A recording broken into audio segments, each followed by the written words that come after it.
when it comes to brokering, जैसे मैं खुद भी I was considering getting a smaller office space in Mumbai recently.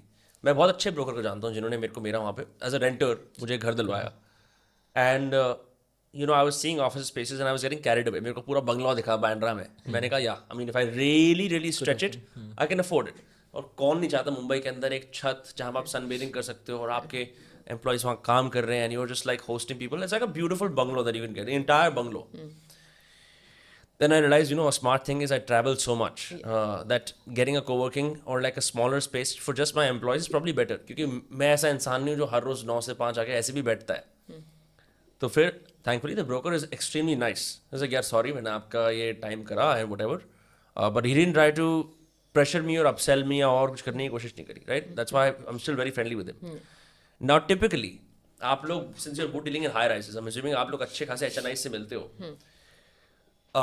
there must be some kind of a fierce competition कि यार इसको ये बेच देते हैं तो हमारा कमीशन बच जाएगा या फिर क्या करते हैं, maybe if we aggressively push it or not. The reason I ask this is how do you deal with the disappointment? इतने सारे लोग आपको डेली व्हाट्सएप या कॉल करते हैं, हम जी ये देख रहे हैं हमारी ये क्वेरी है, हम जी ये देख रहे हैं हमारी ये क्वेरी है, और वो कन्वर्ट नहीं होते.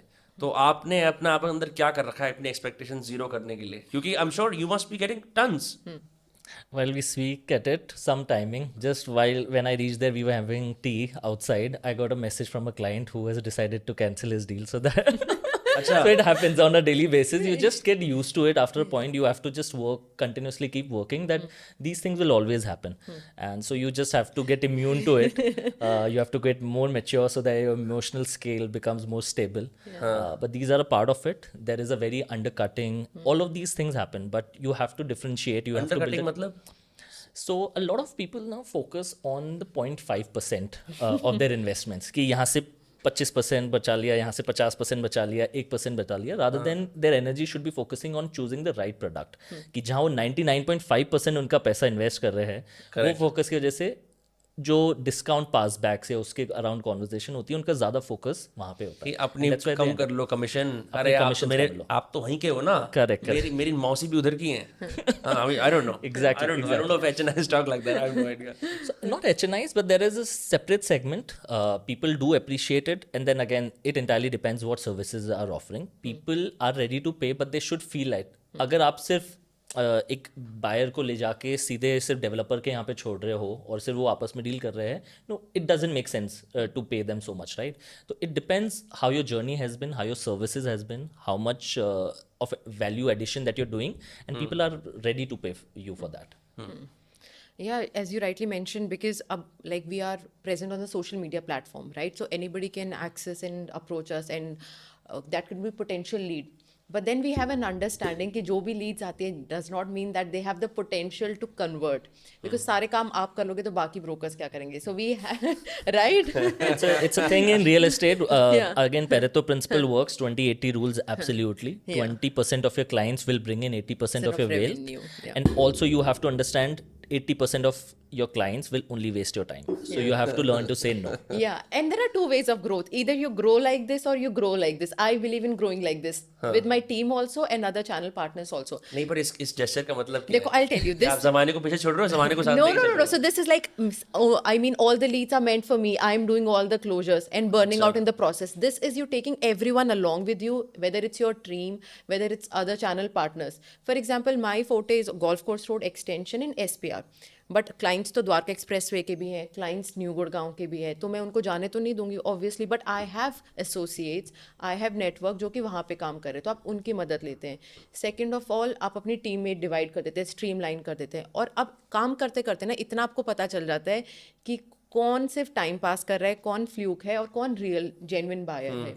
तो आप टाइम पास को क्या बोलते हो? Please I'll give you someone else's no contact. Simple question is कि आप सबसे पहले कर्सरी कॉल करो जिसमें आपको थोड़ा सा मेहनत लगेगी. Just ask them what is their requirement in terms of size, configuration, budget, location.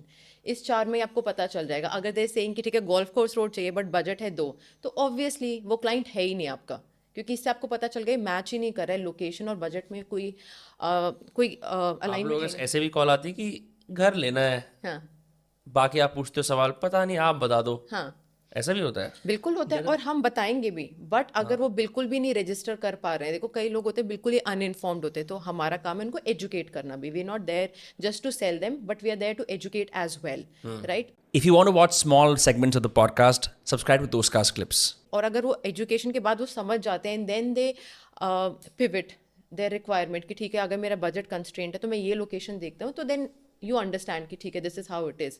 And you need to have इतना पेशेंस तो होना ही चाहिए कि अगर आपके अंदर पेशेंस नहीं है तो आप रियल एस्टेट नहीं कर सकते हो, राइट. क्योंकि अगर आपकी 2 महीने फॉर एग्जाम्पल डील नहीं हो रही, which is not the case, but अगर नहीं भी हो रही है, बिलीव में जो 3rd-4th मंथ में डील होगी, फिर उसका जो टिकट साइज है वो बहुत हाई होता है, that it actually Covers it up. हाँ, it fructifies. Yeah, it's unlike anything else where हर इंसान को I guess जो even people in equity markets and whatnot, they're so used to the constant cash out cash in कि अगर वो real estate में काम करेंगे तो उनके से तोते उड़ जाएंगे. You know, कि it's not very cash flow centric, but when you do make it like really You do make it. The exponential compounding works brilliantly here. क्या हो गया? हाँ. Yeah, compounding works brilliantly in real estate. You have to be here again. You have to make your brand, your positioning again, and then reference is the biggest source that you get your client from. And you're saying this as she makes reels on Instagram. Yeah. And I आप write tweets on लिखते हो, ठीक है?